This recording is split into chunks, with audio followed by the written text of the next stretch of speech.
마태복음 7장 12절 말씀을 한 목소리로 읽도록 하겠습니다. 그러므로 무엇이든지 남에게 대접받고자 하는 대로 너희도 남을 대접하라. 이것이 율법이요 선지자니라. 아멘. 지난 한 주간 동안 평안히 잘 지내셨습니까? 오늘 말씀은 예수님께서 대접을 잘 하라라고 하십니다. 대접을 생각할 때마다 먼저 떠오르는 것은 교회 식당입니다. 어느 교회를 가도 식당에 가면 요리를 위하여 봉사하시고 또 섬기시는 분들이 있는 것을 보게 됩니다. 근데 그런 분들의 특징이 요리를 하는 것에 끝나는 것이 아니라 그 상대방에게 음식을 대접하고 그리고 배불리 먹게 하는 것에 기쁨을 누리는 그런 분들이 있는 것을 보게 됩니다. 또 그런 분들은 손이 크고 잘 대접하고 자꾸 먹으라고 그러십니다. 근데 그것이 섬김의 은사라는 것을 깨닫게 됩니다. 오늘 말씀에 무엇이든지 남에게 대접을 받고자 한다면 너희도 남을 대접하라라고 말씀하십니다. 대접은 한 상 잘 차려 드리는 겁니다. 잘 차려서 잘 먹여 드리는 게 대접이죠. 그리고 그 말씀 뒤에 나오는 이것이 율법이요 선지자니라라는 말씀은 구약 성경을 가리키는 말씀입니다. 구약 성경은 율법서와 선지서와 성문서로 구성되어 있습니다. 그래서 구약 성경을 가리킬 때 율법과 선지자 이렇게 줄여서 말하기도 하는 것입니다. 즉 너희가 먼저 대접을 받고 싶으면 남을 대접하라는 말씀은 구약에 나온 하나님의 말씀이다라는 뜻인 것이죠. 이것이 우리를 향하신 하나님의 뜻이라는 것입니다. 성경의 가르침을 우리 한 번 더 살펴보겠습니다. 사람들은 언제 대접을 합니까? 보통은 사람들이 남을 대접할 때가 언제냐 하면 상대방을 통하여 내가 무언가 이익을 얻을 수 있을 때 상대방에게 대접을 하고, 예를 들어 회사 거래처 사람들에게 밥을 대접하고 골프 대접하고 그렇게 해서 그 사람들이 우리 회사 물건을 좀 사주도록 그렇게 하는 경우에 우리가 대접을 하죠.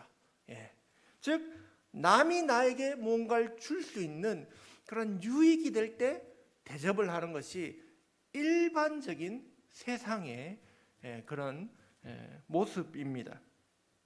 그래서 사람들은 자기보다 더 많이 가진 사람들, 더 높은 사람들, 그런 사람들을 대접하고자 하는 마음들이 가지고 있습니다. 예전에 제가 있었던 한 교회에 화장품 회사 이사이셨던 집사님이 계십니다. 그래서 그 집사님 얘기를 듣다 보니까 중국에 화장품을 그렇게 수출하고 뭐 이렇게 사업을 하신다는 거예요. 유명한 회사입니다. 아모레인가 그랬어요. 그래서 중국에 간다고 하니까 의문점이 들었어요. 중국 사람은 중국말 하고 우리는 우리나라 말 하지 않습니까? 집사님, 그렇게 사업차 중국 사람들을 만나면 통역은 누가 준비합니까? 그냥 문득 생각이 나서 그 집사님께 질문을 던졌습니다. 그랬더니 그 집사님이 하시는 말씀이 이렇게 말씀합니다. 만약에 중국에 우리가 물건을 팔아서 중국이 우리 물건을 사주는 입장이라면 우리가 대접하고 우리가 통역을 준비합니다. 근데 반대로 중국이 우리에게 물건을 팔고 그러는 경우에는 중국이 우리를 대접하고 통역을 준비합니다. 이렇게 대답하시는 거예요. 아, 통역도 대접 중에 하나구나. 그때 깨닫게 되었습니다. 이렇듯 사람들은 자신에게 무언가 유익을 주는 사람들에게는 선뜻 그렇게 대접하고자 하는 마음을 가지고 있습니다. 그런데 과연 오늘 우리에게 주신 이 예수님의 말씀도 그래, 유익 주는 사람한테 잘 대접해라, 그런 말씀일까요? 제가 오늘 이 말씀을 읽을 때 제일 먼저 떠올랐던 성경 구절이 있었습니다. 그 말씀은 바로 히브리서 13장 2절의 말씀입니다. 거기에 말씀하시기를 손님 대접하기를 잊지 말라. 이로써 부지 중에 천사들을 대접한 이들이 있었느니라. 이 말씀이 있습니다. 똑같이 대접하는 거죠. 근데 누구를 대접했다고요? 손님을 대접했다는 것입니다. 그랬더니 그 손님 중에 천사가 있었다는 것이죠. 여기서 손님은 그냥 손님이 아니라 누군가 지나가는 사람인데 그 사람에게 밥도 주고 재워도 주고 하는, 즉 나그네를 의미하는 겁니다. 성경의 대표적인 그런 사람이 있습니다. 지나가는 사람에게 음식을 잘 대접하고 했더니 그 사람이 알고 보니 천사였던 경우가 바로 아브라함의 이야기입니다. 창세기 18장에 보면 아브라함이 나이가 많아 99세에 천막에 이렇게 앉아 있는데 저쪽에서 세 명이 걸어옵니다. 그걸 보고 아브라함이 99세인데도 뛰어갑니다. 뛰어가서 어서 오십시오. 제 천막에 가서 쉬었다 가십시오. 물로 발도 씻으십시오. 먹을 것도 드리겠습니다 하면서 그분들을 대접하기 시작합니다. 그리고 가루를 가져와서 떡을 만들게 하고, 그리고 송아지를 잡아서 요리를 대접하게 됩니다. 근데 그 창세기 18장에 보면 그들이 누구냐 하면 바로 천사였고, 그 중에 또 한 분은 하나님이셨어요. 그래서 하나님이 아브라함에게 내년에 아들이 있을 것이다 이렇게 말씀해 주시는 장면이 창세기 18장의 이야기입니다. 여러분 생각해 보십시오. 여러분이 대접한 그 사람이 정말 하나님이 보내신 천사라면 얼마나 기분 좋고 즐거운 일이겠습니까?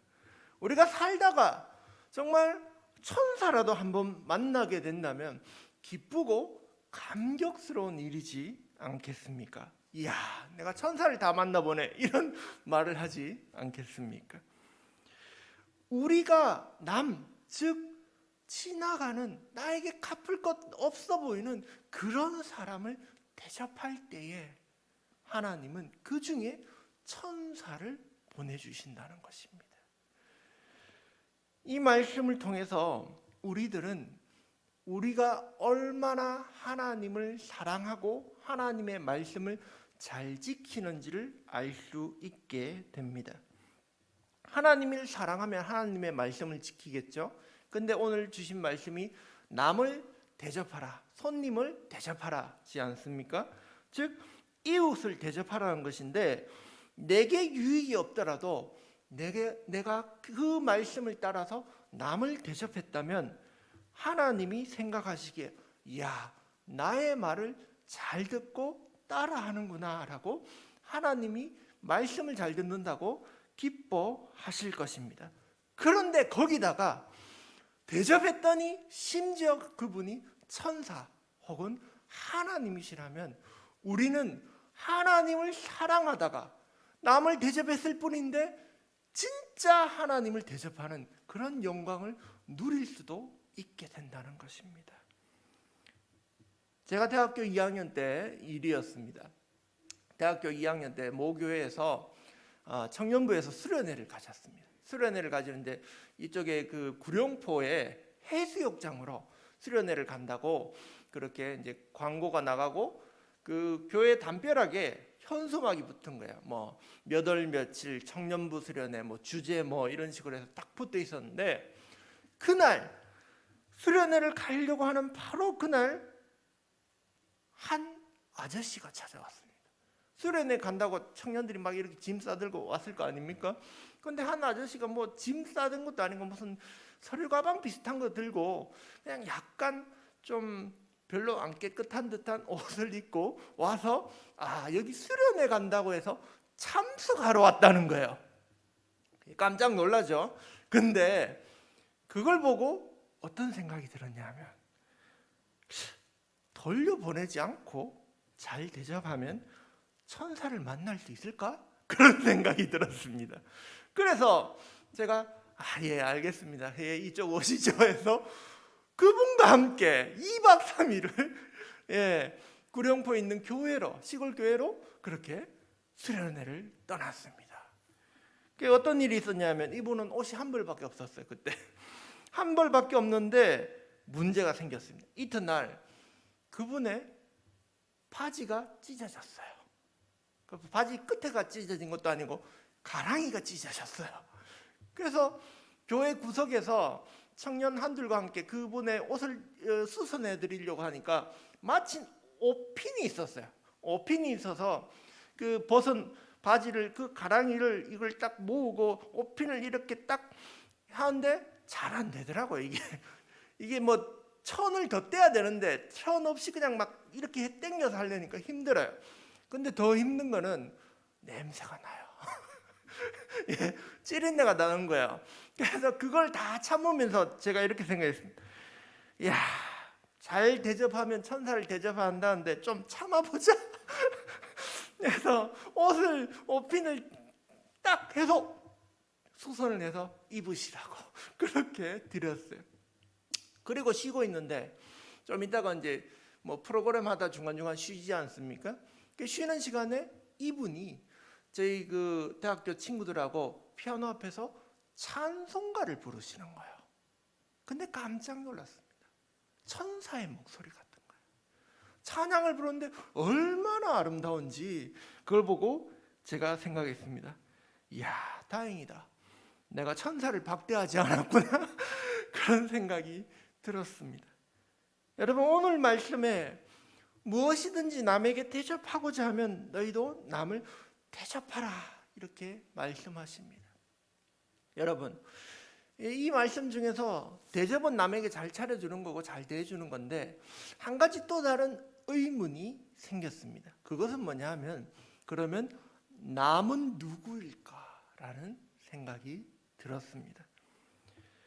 성경에 보면 저와 똑같은 질문을 한 사람이 있었습니다. 누가복음 10장에 보면 한 율법사가 예수님께 와서 이렇게 말합니다.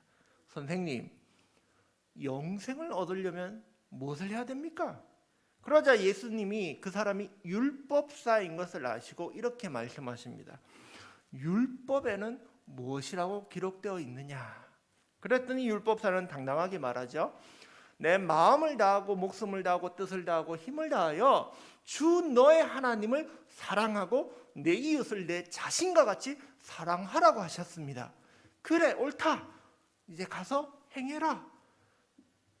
그런데 예수님, 내 이웃은 누굽니까? 이렇게 묻는 겁니다. 율법사가. 그러자 예수님이 해주신 이야기가 바로 선한 사마리아인의 이야기입니다. 근데 이 이야기의 앞뒤를 살펴볼 때 이 율법사는 이런 느낌을 받게 됩니다. 아무나 자기 이웃으로 삼고 싶지 않았던 겁니다. 그냥 가난한 자, 그냥 나보다 못 사는 사람을 이웃으로 알고 대접하는 게 아니라 뭔가 나보다 좀 잘난 사람, 좋은 사람, 그런 사람에게 대접하고 싶은 그런 마음이 있었던 것 같습니다. 그래서 예수님은 이렇게 이야기해 주신 것이죠. 자, 봐라. 길을 가다가 강도 맞는 사람이 있는데 사람들이 좋아하고 사람들이 영적 지도자라고 그렇게 칭찬하는 제사장이 있었는데 그는 그 사람을 못 본 척 그냥 지나갔다. 또 성전에서 섬기는 사람들에게 칭찬받는 그 레위인은 그를 못 본 척 하고 지나갔다. 그러나 사람들에게 무시당하는 야, 저 사람 사마리아 사람이다라면서 손가락질 당하는 저 사마리아 사람은 그를 보고 불쌍히 여겨 치유하고 주막으로 데려가서 돈을 더 주며 이 사람을 계속 치유해달라고 맡기고 갔다. 자, 이 세 사람 중에 강도 만난 사람의 이웃이 누구냐? 누가 그의 이웃이 되겠느냐? 예수님이 반문하십니다. 그러자 그 율법사가 자비를 베푼 사람입니다 라고 대답합니다. 우리는 생각하기에 더 높은 사람, 더 힘있는 사람, 나에게 유익이 될 것 같은 사람을 대접하고 잘해주고 싶은 마음이 언제나 있다는 것입니다. 그러나 성경은 우리에게 말씀합니다. 그런 사람이 아니라 어려운 사람, 정말 너에게 갚아줄 것도 없는 사람이라 할지라도 그를 대접해라. 그러면 그 가운데 천사가 함께할지도 모른다는 것입니다. 여러분, 여러분도 천사를 대접하는 그런 기쁨이 있으면 좋겠습니다. 남을 대접하라는 이 하나님의 말씀을 믿고 따라함으로 하나님의 사랑을 드러내는 믿음의 사람들 되기를 축복합니다. 경기도 성남에 가면 지금도 노숙자 급식 사역을 하고 계시는 이탈리아인 김하종 신부님이란 분이 계십니다. 이분은 이탈리아인이신데 올해로 64세 되셨는데 원래 이름은 빈첸시오 보드로라는 이름입니다. 근데 우리나라에 와서 섬기기를 한 30년 전부터 섬기셨어요. 그래서 한국에 왔으니까 한국 이름을 가지시는데 한국의 첫 번째 신부님이 이름이 김대건입니다. 그래서 그 성 김씨를 가져오고 하나님의 종이란 뜻에서 김하종이라고 자신의 이름을 짓게 됩니다. 그리고 그분이 1998년부터 안나의 집이라는 시설을 운영하시는데 이곳은 어떤 곳이냐면 노숙인들과 가출 청소년들을 그렇게 돌봐주는 쉼터입니다. 그래서 급식 사역을 매일 하시는 거예요. 매일. 이렇게 하는데 이분에게도 큰 고난이 다가왔습니다. 그게 뭐냐면 바로 코로나 사태입니다. 급식 사역을 하면 사람들이 한 400명, 500명 줄을 꽉 서거든요. 근데 코로나 때는 사람들 모이면 안 되잖아요. 그래서 이분이 고민을 하다가 밥을 대접해 줄 수 없으니 도시락을 싸서 띄엄띄엄 줄서기해서 도시락을 싸서 집에 가서 드시라고, 딴 데 가서 드시라고 그렇게 도시락을 배부하는 그런 사역으로 바뀌게 됩니다. 그런데 신부님이 간절히 기도하셨다는 거예요. 뭐냐 하면 하나님, 제가 코로나에 걸리면 600명이 끼니를 거르게 됩니다.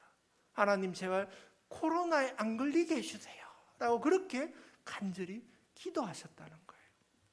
최근에 이 김하종 신부님 페이스북을 제가 팔로우하는데 이런 글이 올라왔습니다. 어떤 노숙인이 저에게 명함을 한 장 달라고 했다는 거예요. 왜 그러냐 그랬더니 제가 무슨 일이 있으면 연락할 사람이 없습니다. 신부님 명함 하나 주십시오. 이렇게 했다는 거예요. 그래서 그분에게 줬는데 실제로 몇 년 전에 크리스마스 날 아침에 경찰서에서 연락이 왔습니다. 왜 왔냐 하면 김하종 신부님 되시죠? 네. 왜 그러세요?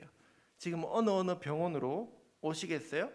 노숙자 한 분이 길에서 얼어 죽으셔서 발견되었습니다. 가진 것은 없는데 그분이 가진 유일한 것이 김하종 신부님 명함이었습니다. 그래서 이분이 얼른 그곳에 가서 보니까 급식을 받던 그분인 거예요. 그래서 신원을 확인해 드렸어요. 예, 맞습니다. 제가 아는 사람이에요. 그래서 그분을 위하여 기도하고 돌아오면서 그 성남시청과 경찰한테 말했습니다. 이런 분이 있다면, 노숙자분 중에서 돌아가시는 분이 있으면 저에게 연락을 주십시오. 그래서 그때 이후로는 노숙자가 돌아가면 이 신부님이 항상 가서 장례식을 치러주고 그렇게 하셨다는 이야기였습니다. 이야기를 들으면서 저는 이런 생각이 들었습니다. 이야, 이 신부님은 천국에 가면 사람들이, 정말 많은 사람들이 천사와 같이 신부님 어서 오십시오, 감사합니다 라고 인사하겠구나, 그런 생각이 들었습니다. 여러분, 성경은 오늘 이렇게 말씀합니다. 남에게 대접을 받고자 한다면 너희가 먼저 남을 대접하라. 이것이 율법이요 선지자다. 이것이 하나님의 말씀이다 라고 말씀하십니다. 이 말씀대로 살아가며 하나님을 대접하는 그런 저와 여러분이 되시기를 예수님의 이름으로 축복합니다.